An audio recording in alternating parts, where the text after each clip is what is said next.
should have destroyed Carthage, every man, woman, and child, many years ago.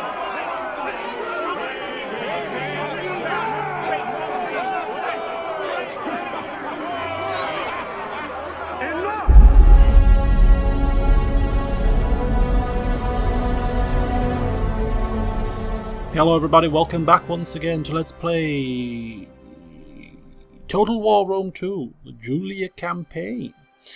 So, almost a week on, well it's actually over a week on from the game's original release, I'm finally ready to start the LP, to start the campaign up and running. Now before I do start the campaign, just want to address a couple of things. Now I am well aware that the game, in a lot of people's eyes, is broken. There's performance issues on the battlefield, performance issues on the end of turn times, performance issues on the campaign map. I'm well aware of them, and also the AI is, again, in people's minds, broken. I say in people's minds, it's what people are finding out. Things that aren't quite working as they should be, and therefore it's impacting upon their enjoyment of the game. Now, in terms of the performance issues, I can't really appreciate what people are suffering with, because touch wood, you know, I'm one of the lucky few that I've put the game on extreme and done a couple of tweaks and have managed to play without much performance issues at all. The game seems to be running smoothly in the battles for me, and on the campaign map I'm suffering a little bit of slowdown in bits, but nothing too bad. So as I say, I can't really comprehend and appreciate what people are suffering in that respect, and the turn times for me are not a problem. The computer that I'm playing on seems to whiz through the turn times, so I'm not experiencing as much performance issues as others. But then there's the AI issues. Now I have played only about 5 hours of a campaign, having finished the prologue. Started my first campaign last night as a practice session, and yes, there are some AI issues. They sort of charge your lines and then they sort of get to within about a few meters and then they do a U-turn and run away. Kind of a weird situation, but that's pretty much the only AI issue I've sort of suffered with so far. So again, I can't really comprehend what people have been running into, because I haven't played for long enough. That being said, I'm willing to start the campaign. Now I've had questions asked and people have suggested that I hold off starting the campaign until the game is patched up, until it's more playable. I have considered that. I also considered playing with some mods that have been released, such as the Radius mod, which improves a certain few elements of the game, and I decided no, I'll play the game as it is, and hopefully when the game gets patched they won't corrupt the save files, and the save file will be compatible, and the game will improve as the LP progresses. I'm only going to be playing, what, 2 sessions a week? That's 2 hours a week. So by about sort of part 30, part 40, maybe a third of the way through the campaign, the game will be continuously getting patched, and hopefully by that time you'll see the improvements in the game. And yeah, the first few parts of the campaign we're playing it when it's slightly buggy and whatnot, but hopefully as time progresses the campaign will develop and the game will develop and improve as the campaign progresses. So it's almost like a diary, really. Between the start of this LP and the end of it, you should see, if the save games are compatible, fingers crossed, a vast difference in the game itself and some of the features. So that's that. That's why I'm deciding to start it. Could be a mistake, because if the game crashes or the save game files become corrupt as a result of the patches, then I'm screwed. But we'll chance it. So here we are. Now there is one change I have made. I say I'm playing the game pretty much vanilla. I have actually changed one thing myself, and I've changed the turn time. 1 turn in this game is 1 year. I'm going to be playing my usual slow-paced style, focusing on characters where possible, and therefore I think that I want to slow the aging process down a touch. So I've made it 1 turn is 6 months, so there are 2 turns for a year. Now build times and technology growth rates only are affected by the turn number. That hasn't changed, of course, so they don't change at all. All that does change, I'm led to believe, is the aging up of the characters. They age up twice as slow, which gives us more time to develop their skills, more time to focus on them and get attached to them, and it gives them more time to go on campaigns and things, and sort of, you know, history can be written for them. So that's why I've done it, and I'll see how it goes. It can be changed mid-game. As soon as you start the game, you don't have, it is save game compatible, so if I do decide to change it halfway through the campaign or whatnot, or it's not working out as I expected, we can do that.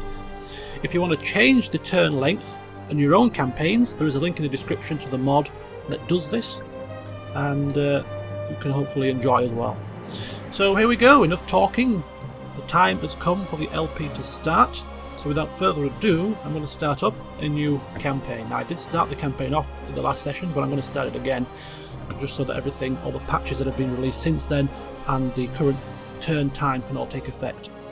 So it's Rome, it's Julia, it's go, go, go. Just going to double check the campaign settings. We should be on... I'm going to go for low advisor help now. I'm a little bit more proficient in the game. Show AI moves, battle time limit on to 60 minutes. It should be on hard. Yep, hard campaign, hard battle. So let's go. Ooh, I'm excited.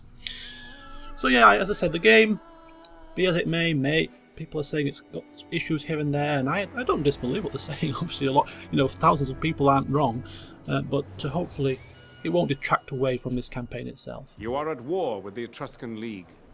March north and capture their territories. This will allow you to consolidate Italia and ensure the safety of Roma. You must wage war if you hope to extend your dominion. Syracuse and Carthage own territory in Magna Graecia, so conflict with them is inevitable if you wish to expand across the Mediterranean.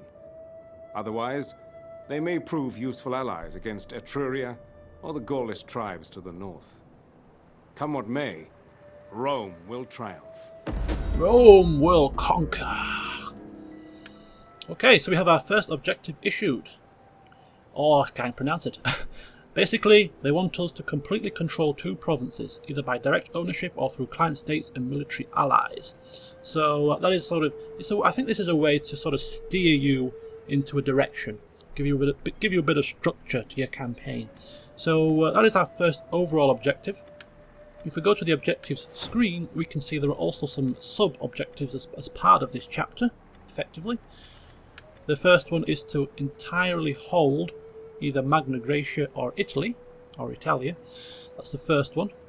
I'm going to be looking at expanding north against the Etruscans, so the first one we should be conquering will be Italia. And then we'll get 1,000 denarii for that. The second sub-objective is to eliminate the Etruscan League, or make them our client state. That will be achieved as well, hopefully. And the third one is to be at war with Carthage, which I might not quite start a war with Carthage. If I'm going to be expanding north, at least in the initial stages, I don't want to be going on a war on 2 fronts, so we'll just take things nice and steady. So that's the objectives. Of course, our overall objective, we're focusing on the military side of things. We're looking at controlling 140 settlements. So that's going to be the long-term goal. So, where to begin? Right.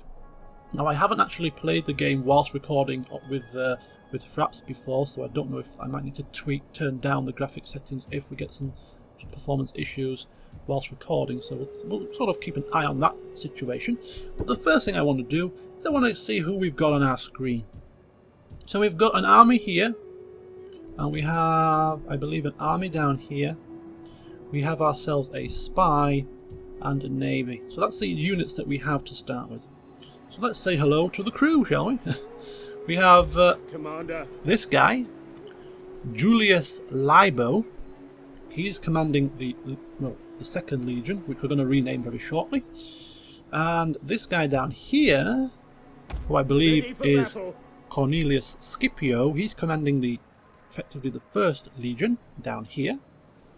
And then we have our Admiral, Fleet reporting. Junius Brutus. And then we have our spy, What do you wish of me? Postumia Scapula. So there are our characters thus far. And first of all, we're going to just go to the sort of overview screen. Now, I don't know how a lot of things work in this game. As I say, I've only played about 5 hours. I've done some reading and whatnot, but usual rules apply. If you have any tips, tricks or hints for me in relation to the various aspects of the game, feel free to post them. If you see me butchering something or doing something not that I shouldn't be doing, bring it up, raise it up, because through your comments, hopefully I will improve. But I'll do my best. So we're currently at war with the Etruscan League, and we are currently trading with Syracuse, which is down here in the south on the Isle of Sicily. So we've got a bit of trade coming our way. So this is the important characters. Now we are the Julia family, and therefore the head of our family, our faction leader, is Lucius Julius Libo, the commander of the 2nd Legion. His gravitas is 13. I don't quite know how this works, but it's got something to do with influence. The higher this is and the higher his influence is, I think the more it affects our influence in the Senate, I believe. So that's him. He's currently age 41, starting off with 3, 3 and 3, authority, zeal and cunning. And he's currently Comitas, that's one of his skills. An open, friendly manner puts all who deal with this man at ease. So he's got some kind of a skill there.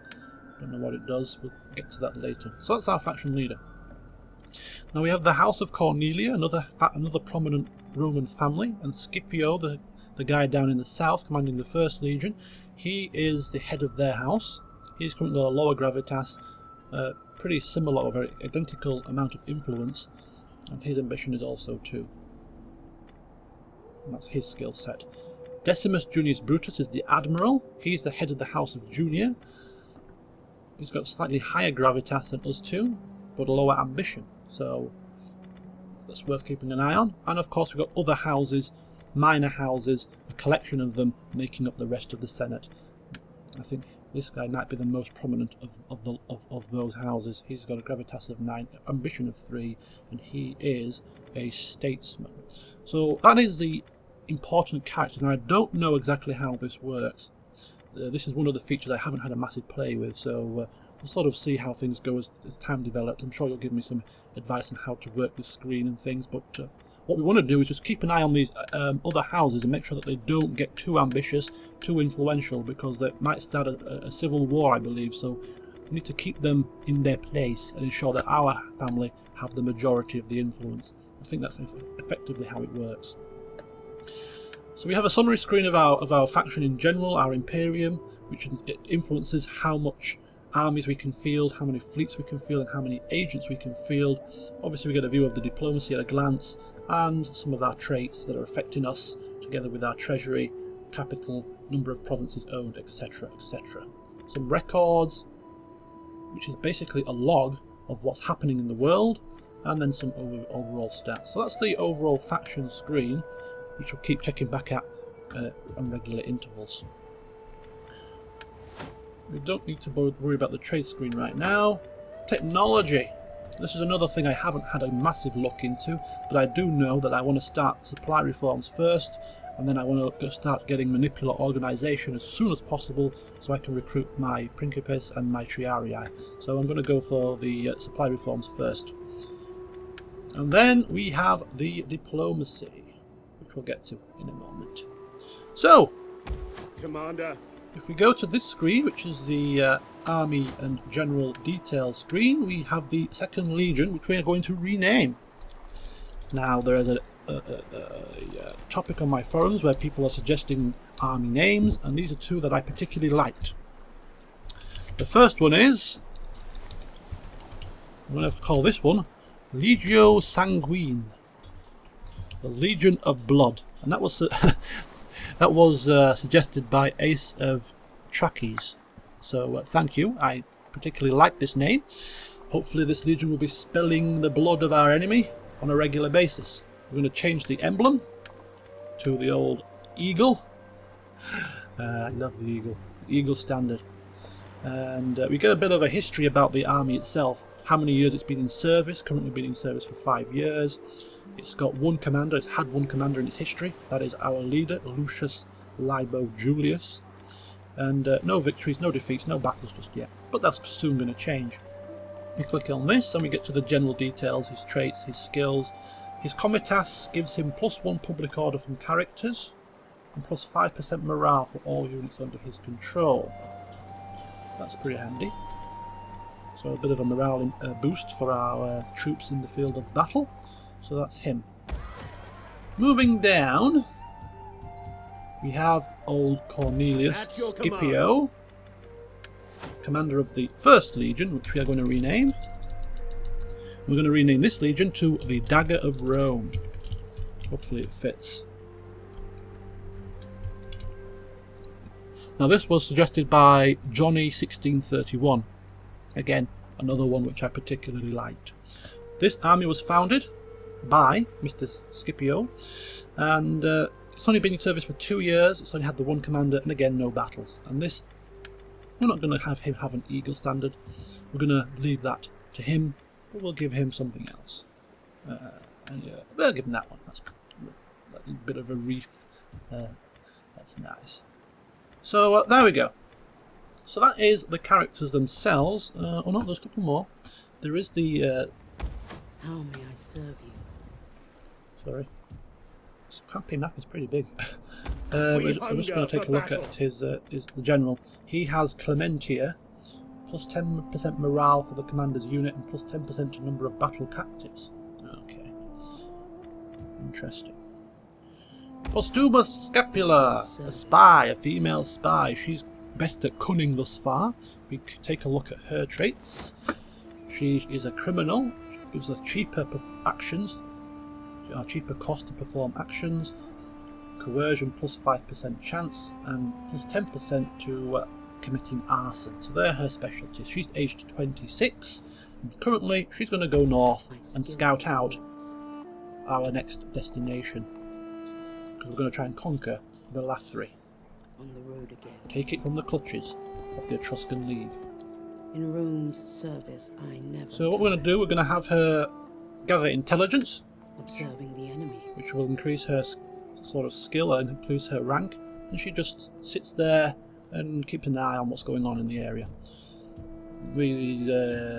Right, okay, so that's her sorted. Ships. Before I crack on with diplomacy, I have a little bit of a strategy in mind. Like in Shogun 2, what I'm going to do is I'm going to take one set of ships round the coast this way, and a second set of ships I'm going to take round this way down towards Egypt and the Mediterranean. What that's going to do is that's going to uncover various factions, and the more factions I uncover, the more likely it is I'm going to find a nice number of trade partners to increase my income. So we have one admiral thus far. Unlike in previous games, we can't have little small armies not led by either a general or an admiral. Every army has to be led by a general or an admiral. So we need to raise another admiral from this area. Cannot raise a fleet. This settlement has no port. Right, okay. Good start to the session. Neapolis does have a port. So we're going to raise ourselves another fleet. And does it tell us how much it's going to cost here? There's no cost to this. We're going to give him that, I suppose. Your orders? And in here, yes, he shall take those. Hard on the oars, you men! Okay. So he will take Fleet those, reporting. he will take those, and off they go. So if you look back to here,